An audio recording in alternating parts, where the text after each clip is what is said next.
Y distintas costumbres que se están adquiriendo por parte de nuestra sociedad.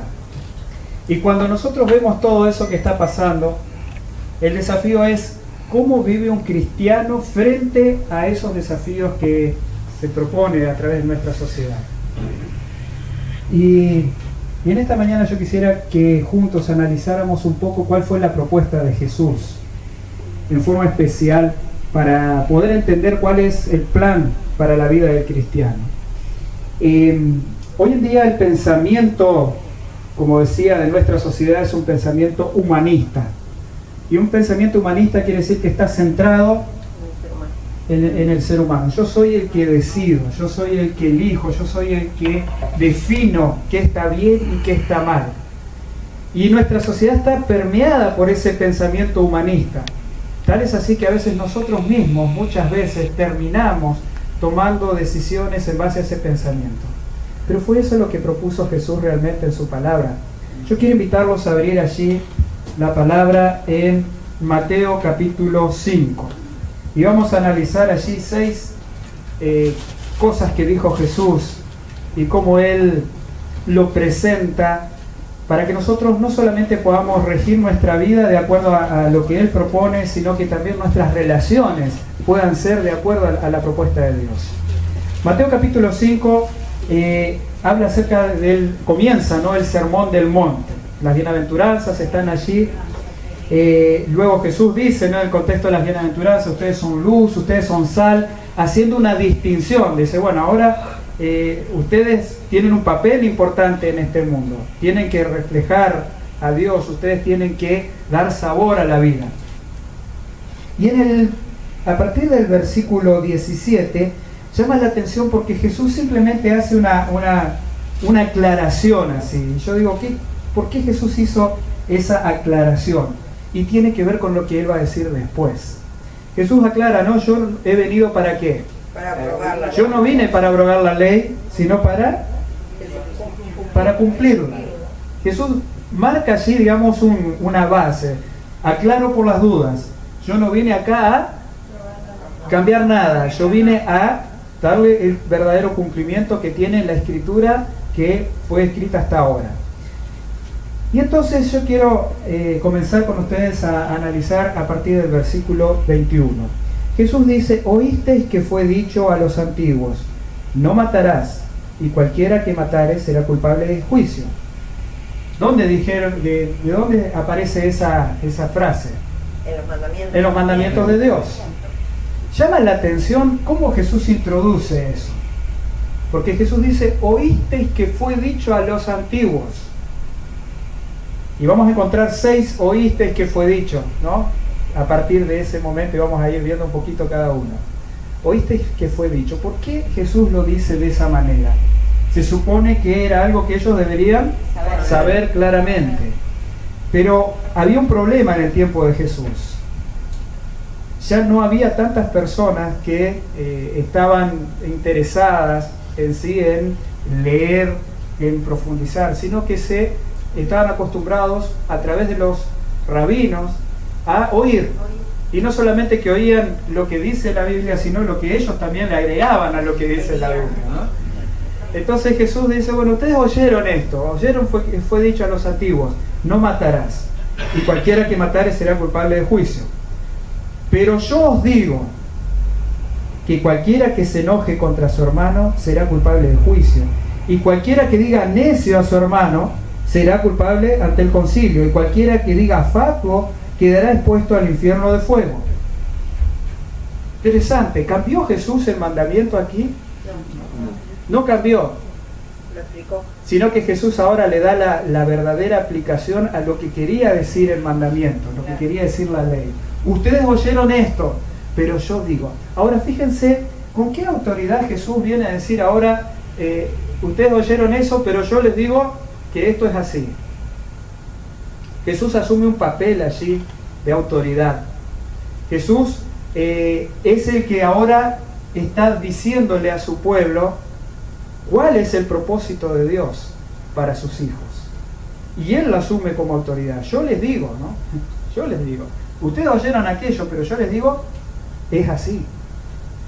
No solamente que no matar significa quitar la vida a alguien, sino que cuando yo estoy enojándome contra un hermano, estoy matando. Cuando yo estoy insultando o denigrando a un hermano, también soy culpable, dice, de juicio e inclusive del infierno. O sea, de la muerte eterna. Es llamativo aquí porque Jesús está llamando a su pueblo a una relación verdadera y sana con Dios, pero también entre el pueblo. A mí me preocupa muchas veces que nosotros dentro de la iglesia, muchos de los problemas que están habiendo tienen que ver con el relacionamiento, con las relaciones entre nosotros.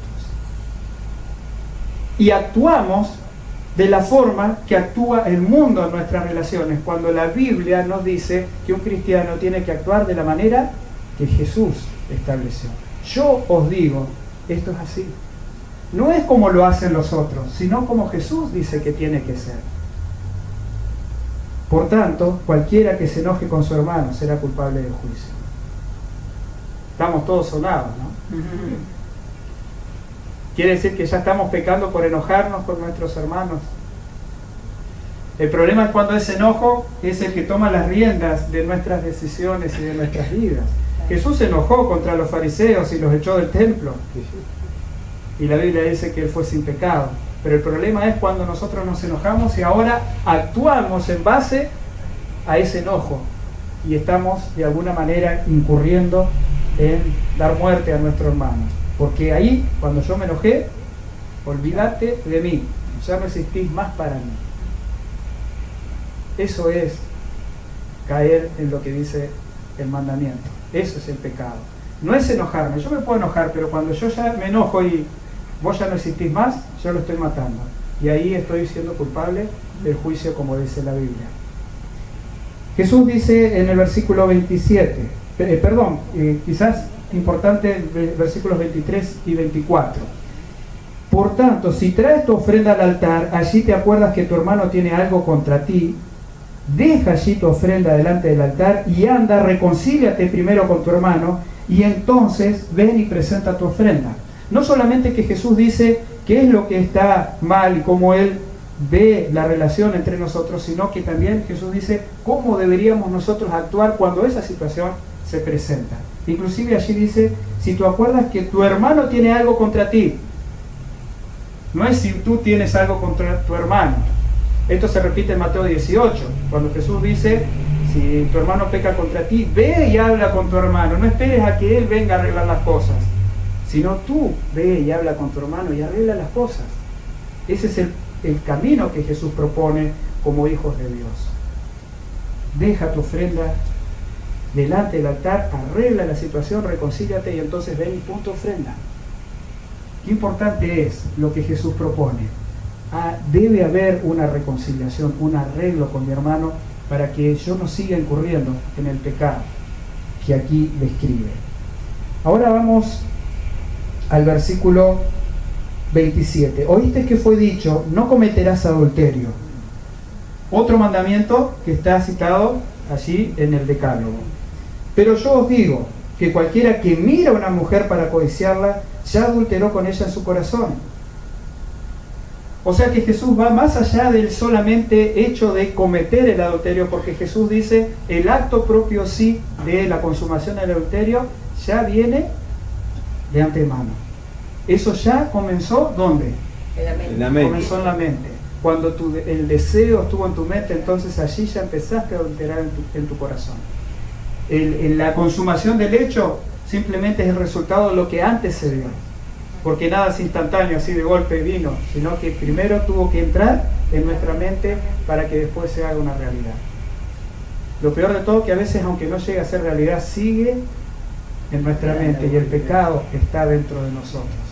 La norma que Jesús pone nos ayuda a entender que Él quiere erradicar el problema de la misma raíz y no conformarnos solamente en que decir nadie me vio, entonces no hay problema, no hay pecado todavía, porque el pecado ya está morando en nosotros y Jesús quiere que eso no llegue a suceder para que realmente nosotros podamos vivir dignamente como Él lo ha establecido.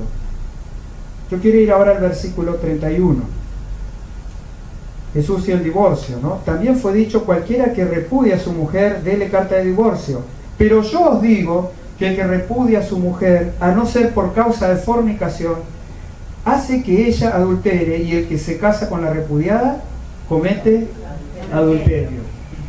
Ya era muy común en tiempos de Jesús la carta de repudio.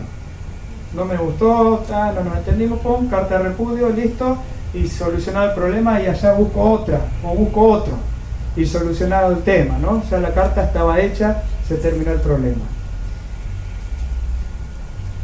Hoy vivimos en una sociedad donde esto cada vez se está haciendo más complicado. Pero es una realidad que Jesús plantea del ideal que debe vivir el cristiano. Ustedes oyeron allá afuera que se puede casar mujer con mujer, hombre con hombre, que ustedes oyeron que podés por cualquier situación dejarte, que podés hacer un contrato nomás allí y hacer distribución de bienes, esto, y entonces después se rompe el contrato y demás. Pero yo les digo, y eso es lo que vale, lo que Jesús dice, no lo que nuestra sociedad propone, no lo que el mundo está mostrando, sino Jesús dice: esto es así. Este es el plan de Dios. El plan de Dios es que ustedes puedan vivir una relación sana, un compromiso real, sincero y verdadero, y arreglen estas cosas con Dios. Yo os digo, oísteis, pero yo digo. Vamos al versículo 33. Además habéis oído que fue dicho a los antiguos: no perjurarás, sino cumplirás al Señor tus juramentos. Pero yo os digo, no juréis ni por la manera, ni por el cielo, ni por el trono de Dios, ni por la tierra, porque es estrado de sus pies, ni por Jerusalén, porque es la ciudad del gran rey. Ni por tu cabeza jurarás, porque no puedes hacer blanco o negro un solo cabello. Pero sea vuestro hablar sí, sí, no, no, porque lo que es más de esto, de mal procede. Era muy común, ¿no? Juro por el altar, juro por el templo y demás, y como que ya estoy excusado para la decisión que tome. Jesús dice: no va en eso. Ustedes tienen que ser fieles a los compromisos que ustedes asumieron. Nada de andar jurando por esto o lo otro, sino sean fieles a sus compromisos. Fidelidad con los demás. Vuestro sí sea sí y vuestro no sea no. Y más de una vez escuchamos, ¿no? Antes la palabra era la palabra, no era necesario tanto documento y demás. Ahora, si no hay un documento de por medio, la palabra ya no vale nada. Y qué triste que la vida de un cristiano sea así. Que tenga que haber esa desconfianza, que entre nosotros tampoco valga la palabra. La norma de Cristo es: yo les digo, no lo que el mundo hace. Yo les digo, vuestro sí sea sí y vuestro no sea no. En otras palabras, hagámonos cargo de aquellas decisiones y compromisos que nosotros hemos asumido, y que nosotros podamos enfrentar esos compromisos de la manera que corresponde, y no estar allí tratando de evadir aquellas cosas que hemos decidido. Versículo 38. Oísteis que fue dicho: ojo por ojo, diente por diente. Pero yo os digo, no resistáis al que es malo. Ante cualquiera que te hiera la mejilla derecha, vuélvele también la otra. Y cualquiera que te obligue a llevar, y al que quiera ponerte a pleito y quitarte la túnica, déjale también la capa. Y cualquiera que te obligue a llevar carga por una milla, ve con él 2. Al que te pida, dale, y al que quiera tomar de ti prestado, no se lo rehuses. Interesante lo que Jesús plantea aquí. Tiene que ver mucho con la justicia, ¿no? O la injusticia, con esa realidad de que yo tengo que defenderme y defender mis derechos. Y todos estamos de acuerdo que tenemos que defender nuestros derechos, pero ¿a costa de qué? Ese es el gran problema como cristianos. Porque si alguien me hizo daño y yo tengo que devolverle de la manera que él me lo devolvió, esto es una rueda que sabemos que no termina nunca, sino que cada vez vamos revancha contra revancha. Y Jesús dice: no es así el proceder de un cristiano. Y él dejó el ejemplo.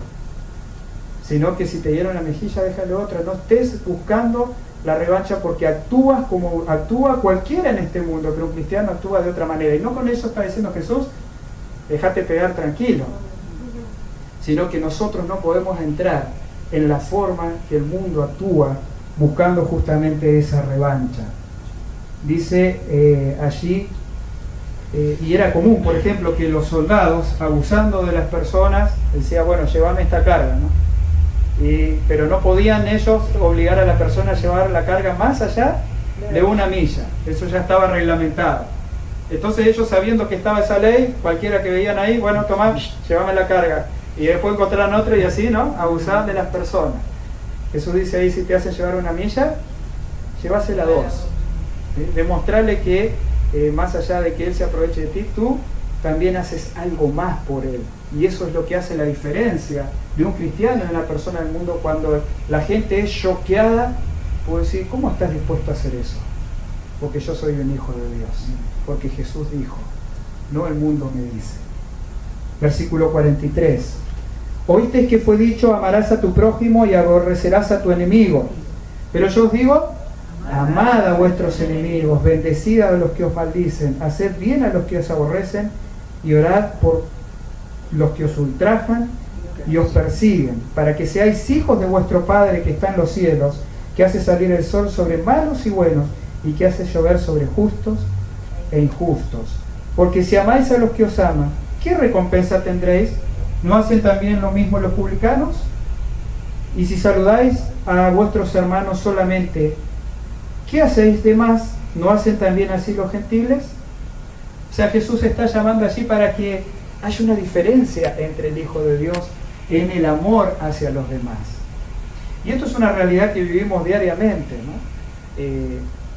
La gran crisis que hay en este mundo de verdaderas relaciones sanas. Y hermanos, Dios estableció la iglesia para que aprendamos a tener relaciones sanas en la iglesia. No podemos en la iglesia actuar como actúa la gente de afuera, sino actuar de la forma que Jesús enseña que debemos actuar. Jesús dice ahí, amad a vuestros enemigos, bendecid a los que os maldicen. Y hace un tiempo atrás me contaba un hermano de un conflicto que tenía con un vecino, ¿no? Este vecino comenzó a... no trabajaba, ¿no? Estaba todo el día en la casa, entonces el mejor horario para él para escuchar su música preferida era la hora de la siesta, ¿no?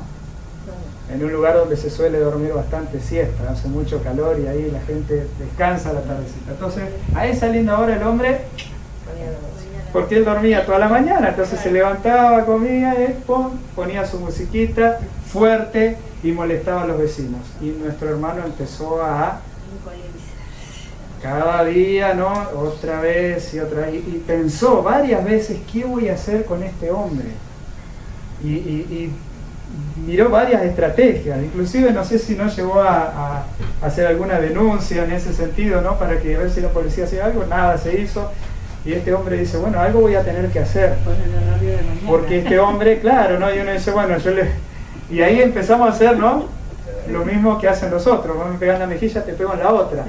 Pero este hombre en un momento, evidentemente, inspirado por el Espíritu Santo, se rindió, digamos. Dijo, bueno, Señor, esto está en tus manos. Y empezó a orar por este hombre. Empezó a orar para que Dios bendijera a este hombre. Y se me costó al principio, pero empecé a orar por él para que Dios lo bendiga. No pasó una semana, este hombre consiguió trabajo y ahora estaba a la hora de la siesta en el trabajo, ¿no? Se terminó el problema.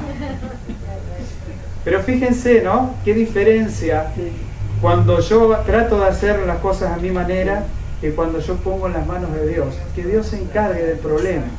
Y Dios resolvió el problema de la mejor manera para él y también para el vecino. Porque después al final llegaron a un acuerdo para hacer el muro y otras cosas que de otra manera hubiera quedado la violencia y nunca se hubieran arreglado. ¿Cuántos problemas hay entre los vecinos de paso, ¿no? Que por esto, porque la música, porque me tira la basura, que lo demás allá, que hace, que grita o que deja de hacer. Oremos por aquellos que nos molestan. Pongámoslo en la mano del Señor. Hagamos la parte que corresponde y no la parte que hacen los gentiles, que hacen los malos, que hace el mundo, que finalmente termina siendo lo mismo que hacen los otros. Para eso fuimos llamados por Jesús. Yo os digo, dice Jesús, amad a vuestros enemigos. orad por aquellos que os ultrajan y os persiguen. Y termina diciendo el versículo 48, ¿no? Sed pues vosotros perfectos, como vuestro Padre que está en los cielos es perfecto. Hay una norma que Jesús pone aquí, que es la norma del cristiano, que tiene que ver con nuestras relaciones con Dios y también nuestras relaciones interpersonales entre nosotros. Este es el plan de Dios para su iglesia, este es el plan de Dios para su pueblo. Él quiere que nosotros aprendamos a hacer las cosas de la manera que Él las hace. Y sabemos que esto tiene que ver no solamente con lo que Jesús dijo, sino que también con lo que Jesús también hizo. Allí en el capítulo 7 Jesús presenta algo que es básico para todos nosotros como cristianos. Él dice a partir del versículo 7, pedid y se os dará, buscad y hallaréis, llamad y se os abrirá. Porque todo aquel que pide recibe, y el que busca halla, y el que llama se le abrirá. ¿Qué hombre de vosotros, si su hijo le pide pan, le dará una piedra?